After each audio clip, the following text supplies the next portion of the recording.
আজকে আমরা দেখব সপ্তম শ্রেণীর সংস্কৃত প্রশ্ন 2025 সেকেন্ড ইউনিট, যেখানে পূর্ণমান 50, সময় রয়েছে 1 ঘন্টা 30 মিনিট। প্রথমে রয়েছে বাংলায় অনুবাদ করো 4 গুণ 2, যে প্রশ্নগুলোর জন্য কিন্তু 4 নাম্বার করে রয়েছে। দেখবে তোমরা একটু নিচে চলে যাব, সঠিক উত্তর বেছে নিয়ে লেখো 1 গুণ 4 রয়েছে যে প্রশ্নের জন্য। অর্থ লেখো, বাক্য গঠন করো 3 গুণ 2, 6 নাম্বার রয়েছে এই প্রশ্নগুলির জন্য।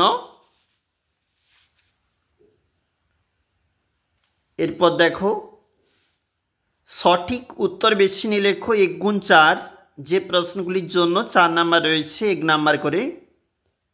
পদ কাহাকে বলে, কয় প্রকার ও কি কি, 3 নাম্বার।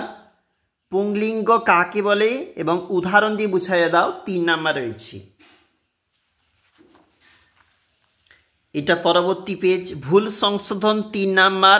দেবনাগরী হরফে লেখো 3 নাম্বার রয়েছে। সংস্কৃতে অনুবাদ করো 6 নাম্বার রয়েছে মোট। তোমার পাঠ্যপুস্তকের একটি গল্পের সারমর্ম লেখো 5 নাম্বার। তোমার পাঠ্যপুস্তকের প্রথম 4 লাইন শ্লোক লেখো 5 নাম্বার রয়েছে। অবশ্যই দেখবে আমরা দেখছিলাম সপ্তম শ্রেণীর সংস্কৃত প্রশ্ন।